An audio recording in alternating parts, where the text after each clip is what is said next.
మంది అసలు పాపారు ప్రాణం. స్పైనల్ మస్కులర్ అట్రోఫీతో బాధపడుతున్న కుటుంబాలకు అండగా నిలిచేందుకు cure SMA foundation of India ఆధ్వర్యంలో రన్ ఫర్ ఎస్ఎంఏ 2026 కార్యక్రమం నిర్వహించారు.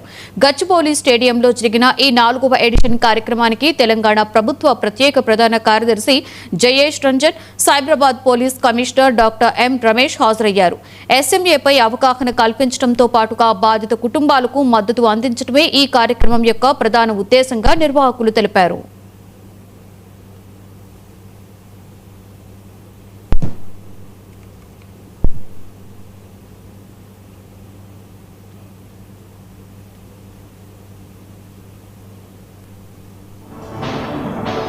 ఇవాళ చాలా మంచి స్పందన వచ్చింది. సుమారు ఒక 2000 మంది ఇందులో రన్నింగ్లో పాల్గొన్నారు. కానీ రన్నింగ్ కంటే ముఖ్యమైన అంశం ఏముంది అంటే ఎస్ఎంఏ సమస్య ఒకవేళ వస్తూ ఉంటే వాటిని ఎట్లా ఆదుకోవాలి, కమ్యూనిటీగా సంఘీభావన ఎట్లా చూపించాలి, అండ్ ఒకవేళ మనము ఈ దాని వెనక ఉన్న సైన్స్ ఏముంది అంటే ఎట్లాంటి పరిస్థితిలో ఇంట్లో ఎస్ఎంఏ రావచ్చు, ఎట్లా ముందుగా టెస్ట్ చేయాలి, ఆ టెస్ట్ ఎవరు చేస్తారు, టెస్ట్ ఎట్లా దొరుకుతుంది. సో చాలా అంశాల మీద ఇక్కడ వక్తలు అందరూ మాట్లాడారు. అండ్ ఖచ్చితంగా రాను ఇది ముందే కనుక్కొని ఇది రాకుండా చేయడానికి కూడా అవకాశం ఉంది. మనకు సిసిఎంబిలో ఉన్నటువంటి హైదరాబాద్లో ఉన్నటువంటి ప్రముఖ సంస్థ సిసిఎంబి ద్వారా దీనికి సంబంధించి వ్యాక్సిన్ కూడా కనుగొన్నారు.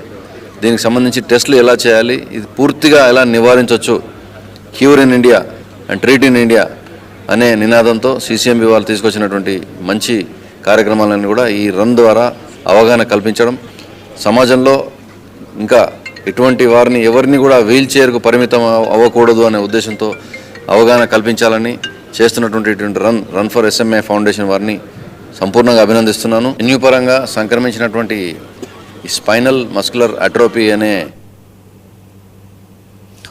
1 కాదు 2 కాదు ఏకంగా